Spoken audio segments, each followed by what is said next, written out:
Iron Storm was released in 1996 for the SEGA Saturn. It is one of only 6 Working Designs games released on the Saturn, and is most likely the most misunderstood of the bunch. The game was originally released in 1995 in Japan and was developed by System Soft. Iron Storm is actually part of System Soft's Advanced World War series, also known in Japan as Advanced Daisen Raikou.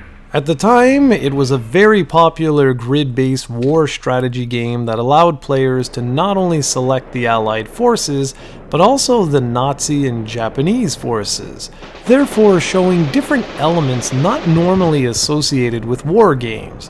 After all, in most war games, the Japanese and the Nazis are only shown as the quote-unquote bad guys.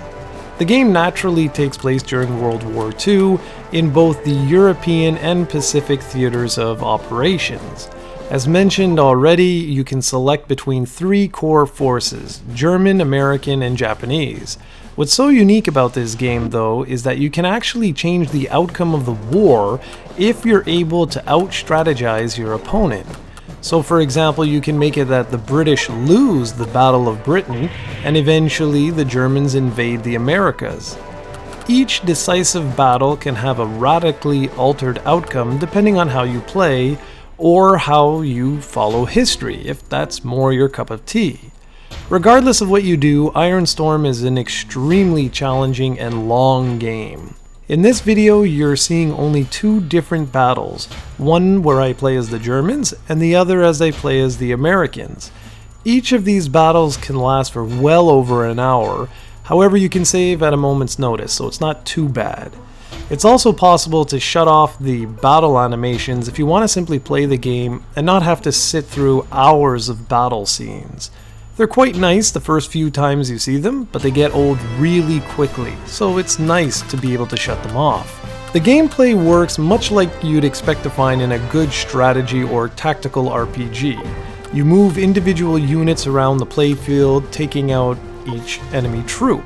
When cities are taken over, you can use them as supply chains to help your forces out. You can also make new aircraft, U-boats, and much more.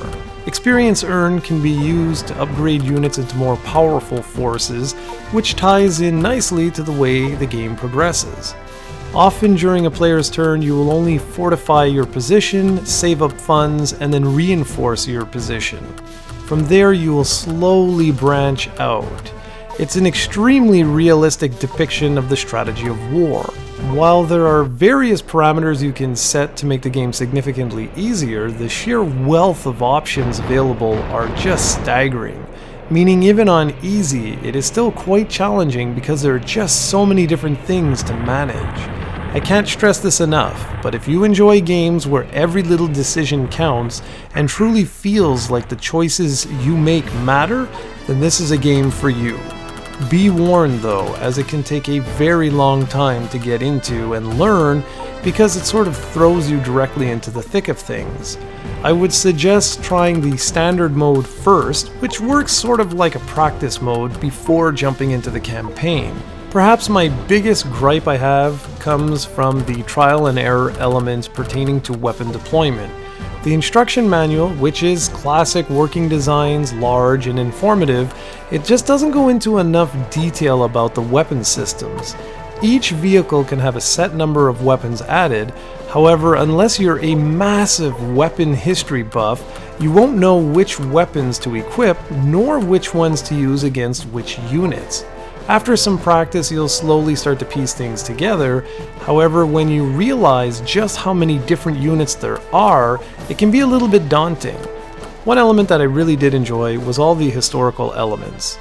It's almost like a newsreel that plays out between chapters, and it lets you know how the global war effort is turning out.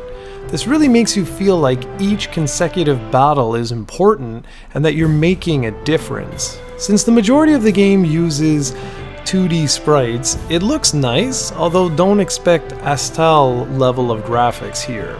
This is a dark and gritty game. It doesn't have a huge color palette, but that being said, it still does hold up because it is 2D.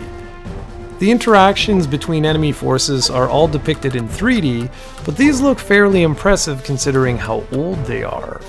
They're minimalistic in nature, but do a good job conveying the destruction of war, if only for a few brief seconds. The audio is much more ambient to set the dire mood, so don't expect sweeping melodies as you play. That said, they do what they need to. Overall, Iron Storm is an often overlooked game for little to no reason. It's a remarkably competent tactical RPG that deals with real-world elements and history. The fact you play from multiple sides of World War II is also extremely unique.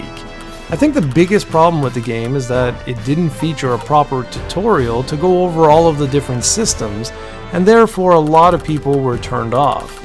Working Designs is also known for their unique, often anime-inspired games, and this game is in direct contrast to that of their other Saturn offerings.